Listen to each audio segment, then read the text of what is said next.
Sharon. Hi, nice to meet you. Hi, nice to meet you. So this is Sharon Lin. Sharon just gave a talk entitled How to Write a Poem in TEDxBeaconStreet 2017. So we are very honored to have Sharon here. Sharon grew up in New York City. She just started her college life in MIT, and she's also doing research in MIT Media Lab. We're always interested. So how did you get involved in TEDxBeaconStreet at the first place? So I was nominated by my mentor, who I was working with, for Urban Work New York City, which is the organization that was the flagship for the Youth Poet Laureate program, which is now a national program that has been implemented in numerous cities around the country. Okay. Before the edit, I think you need to put it up. Oh, should we redo that then? We sure left. Oh. We can keep talking. I think they will cut it off. Okay.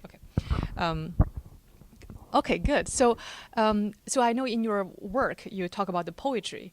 Poetry is constantly changing, and it's also related to the emotional intelligence. So maybe you can share with us about how, if you grew up in a family with English as second language, and how did you come up with learning the poetry and falling in love with it and become one of the best poet in New York City? So one thing I've noticed about poetry, especially modern poetry, is that there's a very specific stylistic element to poetry that makes it very different from other forms of writing. And this stylistic element, it isn't intuitive. You have to sort of understand how to write poems in a very succinct way, some creative choices that you have to make, and from actually editing poems for several different journals, including Polyphony High School. I've worked at Kid Spirit in the past. Right.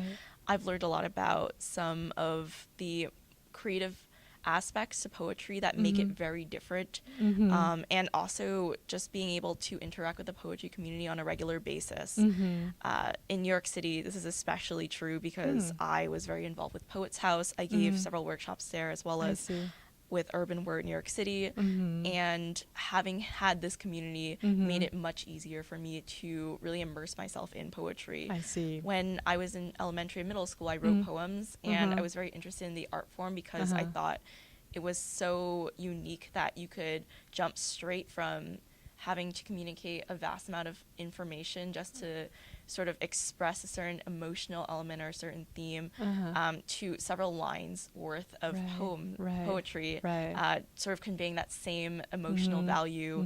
I just thought it was so incredible that this is possible. So I started reading a lot of different poems from authors, poets such as Ocean Vuong, Sylvia Plath, and I began to really immerse myself in that world, and that's how I became much more passionate about writing poetry as a whole. I see. Awesome. Okay, so how did you view your life as one part as artist and the other part as a engineering major student in MIT? Right. So at MIT, it's pretty interesting. I generally don't think the two are mutually exclusive. I believe that it's possible to be both an artist and an engineer, and I think that art actually sort of allows me to enhance my abilities as an engineer because it allows me to see things from a different angle and to approach problems from a different way, because when you're editing a poem, for instance, or writing a poem for the first time, you have to keep in mind not only the stylistic choices you're making, but what the audience will think, how exactly you're conveying a certain emotional point or making a certain argument, and to make sure that it fits into what sort of mental state you want it to be in. So there's a lot of different factors that sort of go into writing in the creative arts that engineering doesn't necessarily employ, and being able to have both is something that I really value a lot. I see. And I think at MIT especially, because there isn't so much of an emphasis on art, it's allowed me to really define myself a lot more and to put a lot more focus and to care a lot more about the choices that I make in order to incorporate art into my life. Right. I'm not sure if you've heard of the word. It's called socio-technology.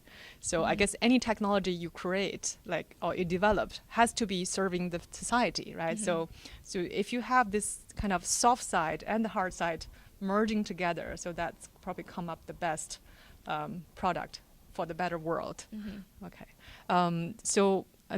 another forward-looking question I have is that so if we say in 5 years we want to invite you back for the TEDx Beacon Street, what would you wish you can talk about in 5 years? So that's actually really exciting. I have a book of poetry that is coming out in about a week. Okay.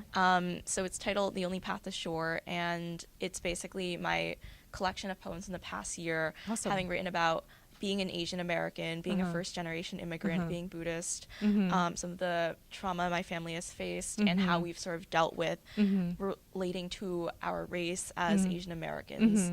And I've also been working with Urban War New York City on developing a new nonprofit called Inkworks, which is actually combining technology and the arts in order to create a joint curriculum for middle and high school students so they can learn more about things like video making or VR while also learning about literature, writing, and how to express themselves creatively. I see. Awesome. Yeah. So we have a lot to look forward. Yeah. Okay. So thank you so much, Sharon. Thank you so much. Okay. Thank you for the time. So this is Sharon Lin. Her talk is How to Write a Poem. Please check out TEDx Beacon Street for more information. Thank you.